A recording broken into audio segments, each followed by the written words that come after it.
नमस्कार, खबरां दे इस बुलेटिन विच तुहाडा स्वागत है। मैं हां गीतू गुलाटी। हुण पेश ने इस बुलेटिन दीआं मुख खबरां। बजट इजलास दौरान किसानां दे मुद्दे ते चर्चा नूं लैके विरोधी धीरां वल्लों कीते हंगामे कारण राज सभा दी अज दी कार्रवाई दिन भर लई कीती गई मुलतवी।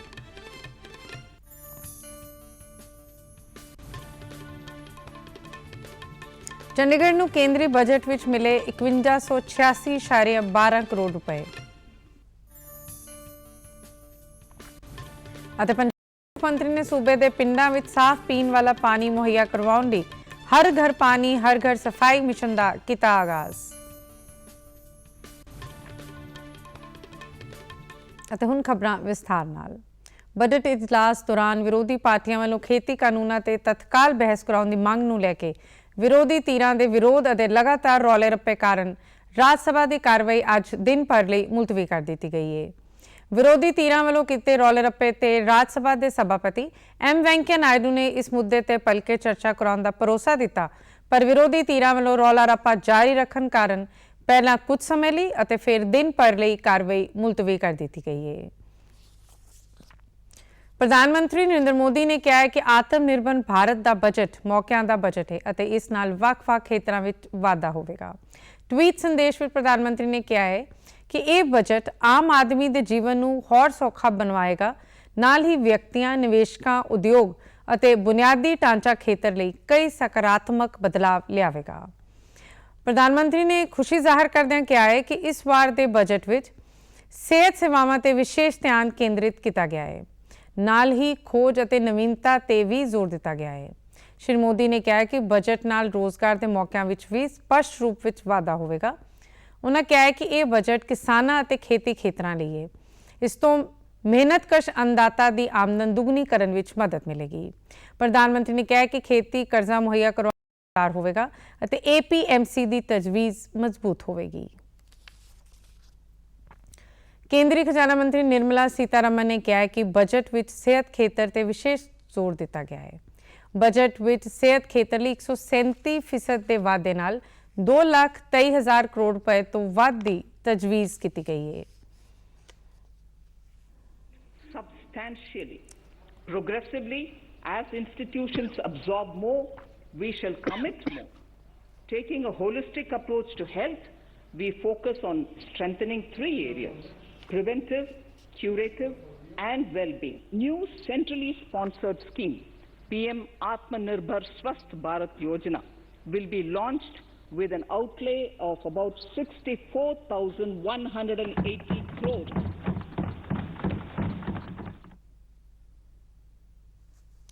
उन्होंने कहा कि सेहत खेतर में सुधार ते ध्यान केंद्रित किया गया है।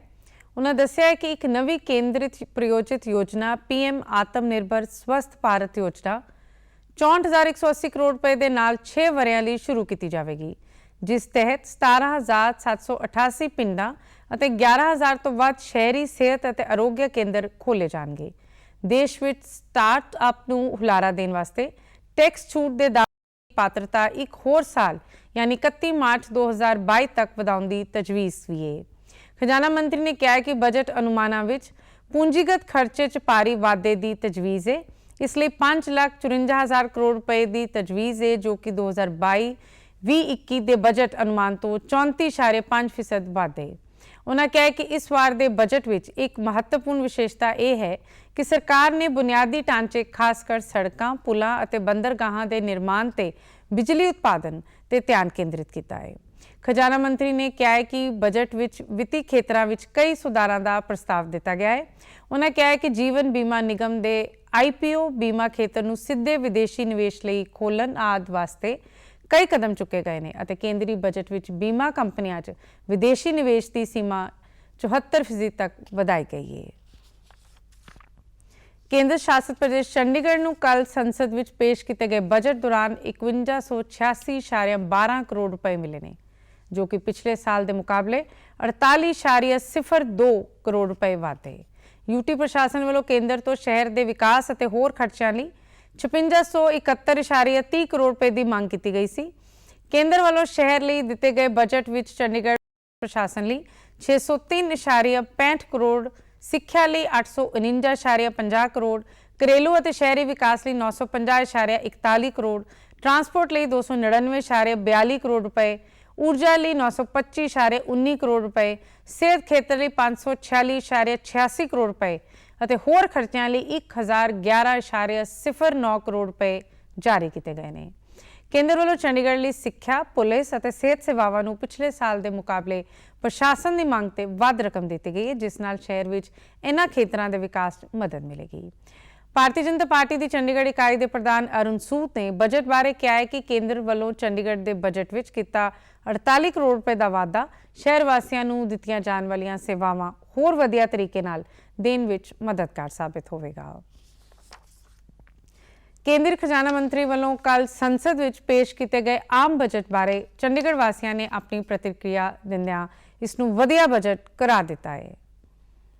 व्यापारियों के हक में बजट आया, कुछ इन्होंने एक्साइज में छूट दी है, जिसमें एक्साइज में छूट दी बट नेचुरल सारा सामान सस्ता होगा, तो उसमें दुकानदारी चलने की पूरी उम्मीद है कि दुकानदारी चलेगी।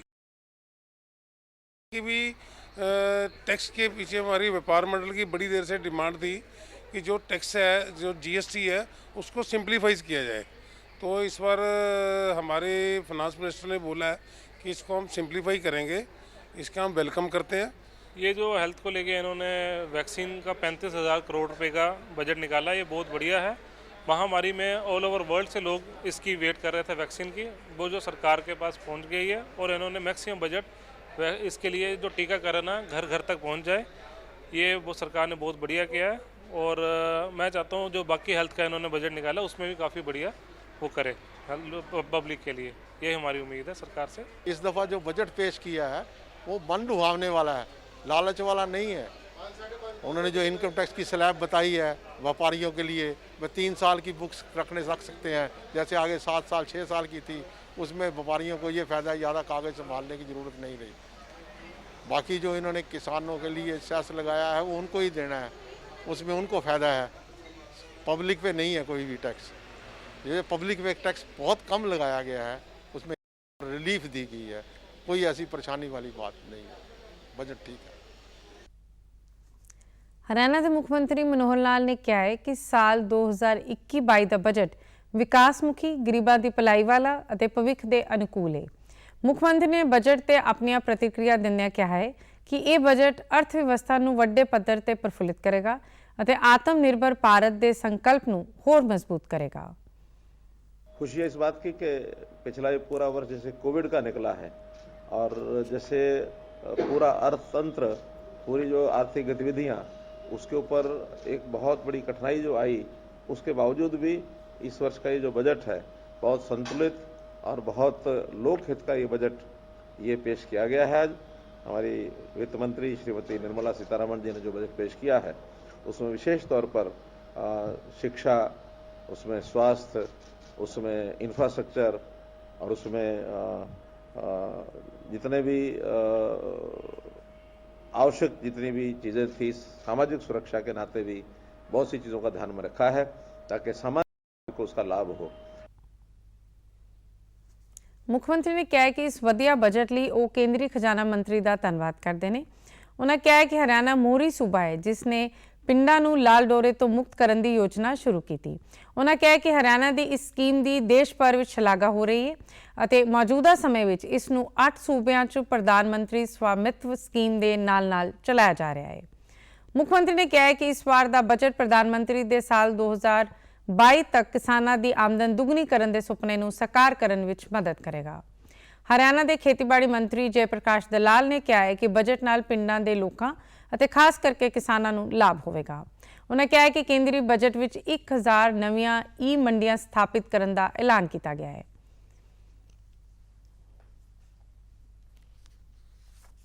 गाँव में रहने वाले लोगों को, किसान भाइयों को, सबको बहुत ज़्यादा लाभ होने वाला है और हमारे प्रधानमंत्री आदरणीय श्री नरेंद्र मोदी जी ने जो लक्ष्य रखा है किसानों की आमदनी को दुगना करने का, को प्राप्त करने में सहायक होगा।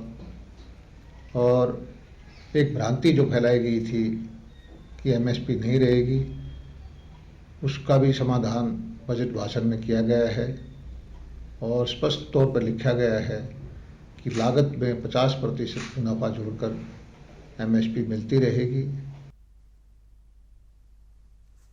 उन्होंने कहा कि केंद्रीय बजट पिंडां ਅਤੇ ਕਿਸਾਨਾਂ ਦੇ ਹਿੱਤਾਂ ਨੂੰ ਧਿਆਨ ਵਿੱਚ ਰੱਖ ਕੇ ਬਣਾਇਆ ਗਿਆ ਹੈ ਜੋ ਕਿ ਕਿਸਾਨਾਂ ਦੀ ਆਮਦਨ ਵਧਾਉਣ ਵਿੱਚ ਲਾਭਕਾਰੀ ਸਿੱਧ ਹੋਵੇਗਾ। उन्होंने कहा कि 100 ਨਵੇਂ ਸੈਨਿਕ ਸਕੂਲ ਖੋਲ੍ਹਣ ਦੇ ਐਲਾਨ ਨਾਲ ਦਿਹਾਤੀ ਖੇਤਰ ਦੇ ਨੌਜਵਾਨਾਂ ਨੂੰ ਵੀ ਫਾਇਦਾ ਹੋਵੇਗਾ। ਪੰਜਾਬ ਦੇ ਮੁੱਖ ਮੰਤਰੀ ਕੈਪਟਨ ਅਮਰਿੰਦਰ ਸਿੰਘ ਨੇ ਅਗਲੇ ਵਰੇ ਮਾਰਚ ਤੱਕ ਸੂਬੇ ਦੇ ਪਿੰਡਾਂ ਵਿੱਚ 100% ਸਾਫ਼ ਪਾਣੀ ਪਾਈਪਾਂ ਰਾਹੀਂ ਸਪਲਾਈ ਕਰਵਾਉਣ ਦੇ ਟੀਚੇ ਨੂੰ ਮੁਕੰਮਲ ਕਰਨ ਲਈ ਹਰ ਘਰ ਪਾਣੀ ਹਰ ਘਰ ਸਫਾਈ ਮਿਸ਼ਨ ਦੀ ਸ਼ੁਰੂਆਤ ਕੀਤੀ। वर्चुअल तौर पर हुए इस प्रोग्राम तहत इस मिशन को अगे ले जाने वास्ते मुख्यमंत्री ने मैगा नहरी जल सप्लाई स्कीम का उद्घाटन भी किया। इस स्कीम नाल जमीन हेठले पानी की थां नहरी पानी की सप्लाई करने के अलावा आर्सैनिक प्रभावित आबादियों की समस्या का हल होने के नाल अमृतसर जिले 155 पिंडां के 1.5 लाख तो वध वसनीकां नूं लाभ होवेगा। मुख्यमंत्री ने सूबा सरकार वालों पीने वाले साफ पानी नूं मुहैया करवाउण लई कीते जा रहे कारजां की विस्तार जानकारी भी सांझी की। कैप्टन ने साफ सफाई के प्रबंधों का जिक्र करदਿਆਂ कहा है कि पंजाब के देहाती और शहरी इलाके पहला ही खुले विच पखाना जाण तो मुक्त ऐलाने जा चुके हैं। 5,75,000 व्यक्तिगत पेंडू पखानिਆਂ की उसारी ਲਈ 863 करोड़ रुपए खर्चे जा चुके हैं। उन्होंने खुले विच पखाने जाण तो मुक्त का दर्जा कायम रखने ਲਈ सूबे के 1545 पिंडां विच कम्यूनिटी सैनेटरी कंपलैक्सां का नींह पत्थर भी रखा। पंजाब कैबिनेट वालों साल 2021-22 ਲਈ आबकारी नीति ਨੂੰ मंजूरी दे दी गई है। मुख्यमंत्री कैप्टन अमरिंदर सिंह की अगवाई विच पंजाब कैबिनेट की हुई मीटिंग दौरान पंजाब आबकारी नीति ਨੂੰ मंजूरी दी गई और आबकारी के मालीए तो 7,002 करोड़ रुपए के अनुमानित मुनाफा मिथ्या गया जो कि मौजूदा वरे के 5794 करोड़ रुपए नालों 20% वध है। आबकारी नीति तहत रिटेल लाइसेंसियां नूं राहत देण अते शराब कारोबार नूं हुलारा देण दे पक्षां नूं मुख रखिया गया है। मुख्यमंत्री दफ्तर के एक बुलारे ने दस्सिया है कि टैक्स दीआं दरां ते उपभोक्तावां लई देसी शराब दीआं दरां विच कोई वाधा नहीं किया गया। होटल अते रेस्टोरेंट उद्योग नूं वड्डी राहत मिली है। होटलों और रेस्टोरेंटों के बार विच सालाना तय लाइसेंस फीस 30% तक घटाई गई है और मैरिज पैलेसां की सालाना लाइसेंस फीस भी 20% तक घट कर दी गई है। ठेकिਆਂ के नवीनीकरण की इजाजत के नाल नवी आबकारी नीति का मकसद रिटेल लाइसेंसियां नूं राहत देना है। ऑपरेशन रेड रोज जोर शोर नाल जारी रहेगा। बुलारे ने कहा है कि कोविड-19 कारण पेश आईयां औंकड़ां के बावजूद साल 2020-21 दौरान आबकारी विभाग की शानदार कारगुजारी के चलदियां सूबा सरकार नूं बजट के टीचे यानी 5578 करोड़ रुपए तो भी 300 करोड़ रुपए वध कमाई होने की आस है। इस तो इलावा नवी आबकारी नीति तहत कुछ होर फैसले भी लए गए ने। रेहड़ी फड़ी वाले छोटे दुकानदारों को कोविड-19 कारण लॉकडाउन तो बाद अपना काम मुड़ तो शुरू करने लिए केंद्र सरकार ने प्रधानमंत्री स्वनिधि योजना शुरू की थी। प्रधानमंत्री स्वनिधि योजना तहत सड़क किनारे काम करने वाले लोगों को 10,000 रुपए का कर्जा आसान किश्तों ते दिता जाता है। सरकार ने इस योजना तहत 2022 तक 50 लाख तो वध रेहड़ी फड़ी वालियां को कर्जा मुहैया करवाने का टीचा मिथ्या है। प्रधानमंत्री स्वनिधि स्कीम तहत चंडीगढ़ विच भी छोटे दुकानदारों लिए मददगार सिद्ध हो रहा है। विकास नगर विच सब्जी बेचने का काम करने वाले ज्ञान चंद ने भी इस स्कीम तहत कर्जा लैके अपना कामकाज लॉकडाउन तो बाद शुरू किया। उसने DD न्यूज़ चंडीगढ़ नाल गलबात दौरान इस स्कीम नूं उस चाहे छोटे दुकानदारों वास्ते लाहेवंद दस्सिया अते केंद्र सरकार का धन्नवाद किया। परेशानी थी, अब मंडी खुल गई है, सब नॉर्मल चल रहा है और सरकार की तरफ से 10,000 रुपये हमको मिला, उससे गुजर बसर हो रहा। अब धीरे धीरे काम बार सब रोजगार, सरकार का धन्यवाद है। प्रधानमंत्री स्वनिधि स्कीम तहत कर्जा समय सिर मोड़न वालिਆਂ ਨੂੰ ਵਿਆਜ ਵਿੱਚ ਸਬਸਿਡੀ ਵੀ ਦਿੱਤੀ ਜਾਂਦੀ ਹੈ ਅਤੇ ਪਹਿਲਾ ਕਰਜ਼ਾ ਸਮੇਂ ਸਿਰ ਮੋੜਨ ਵਾਲੇ ਵੱਧ ਕਰਜ਼ਾ ਲੈਣ ਦੇ ਹੱਕਦਾਰ ਬਣ ਜਾਂਦੇ ਨੇ।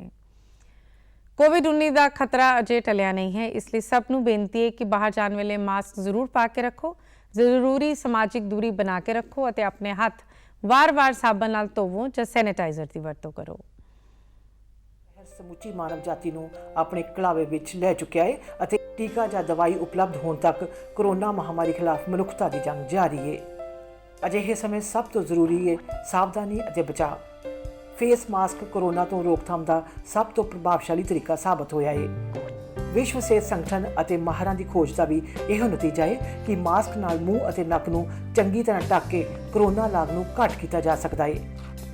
बिना मास्क या फेस कवर के घर से बाहर निकलने की अभी कल्पना करना भी सही नहीं है। ये जितना खुद उस व्यक्ति के लिए खतरनाक है उतना ही उसके आसपास के लोगों के लिए भी। ਕੋਰੋਨਾ ਤੋਂ ਬਚਾਅ ਲਈ ਮਾਸਕ ਪਾਉਣ ਦੇ ਨਾਲ ਹੀ ਇਹ ਵੀ ਜ਼ਰੂਰੀ ਹੈ ਕਿ ਮਾਸਕ ਨੂੰ ਸਹੀ ਤਰੀਕੇ ਨਾਲ ਪਾਇਆ ਜਾਵੇ। ਬਹੁਤ ਲੋਕ ਮਾਸਕ ਨਾਲ ਨੱਕ ਅਤੇ ਮੂੰਹ ਨੂੰ ਸਹੀ ਢੰਗ ਨਾਲ ਨਹੀਂ ਢੱਕਦੇ, ਜਿਸ ਨਾਲ ਲਾਗ ਦਾ ਖਤਰਾ ਬਣਿਆ ਰਹਿੰਦਾ ਹੈ। ਤੁਸੀਂ ਵੀ ਡੀਡੀ ਨਿਊਜ਼ ਦੀ ਖਾਸ ਮੁਹਿੰਮ ਮਾਸਕ ਅਪ ਇੰਡੀਆ ਨਾਲ ਜੁੜੋ। ਮਾਸਕ ਪਾਓ ਅਤੇ ਆਪਣੇ ਮੂੰਹ ਅਤੇ ਨੱਕ ਨੂੰ ਚੰਗੀ ਤਰ੍ਹਾਂ ਢੱਕੋ। ਆਪਣੇ ਪਰਿਵਾਰ ਦੇ ਮੈਂਬਰਾਂ ਅਤੇ ਦੋਸਤਾਂ ਨੂੰ ਮਾਸਕ ਪਾਉਣ ਲਈ ਕਹੋ। ਕੋਰੋਨਾ ਨੂੰ ਹਰਾਉਣਾ ਹੈ, ਮਾਸਕ ਜ਼ਰੂਰ ਲਗਾਉਣਾ ਹੈ। Mask up India. Mask up India. Mask up India. ਤੁਸੀਂ ਸਾਡੇ ਸਮਾਚਾਰ YouTube channel DD news Chandigarh, Facebook DD news Chandigarh ਅਤੇ Twitter handle DD news CHD ਤੇ ਵੀ ਦੇਖ ਸਕਦੇ ਹੋ। ਇਸ ਦੇ ਨਾਲ ਹੀ ਖਬਰਾਂ ਦਾ ਬੁਲੇਟਿਨ ਹੈ। ਆਗਿਆ ਦਿਓ। ਨਮਸਕਾਰ।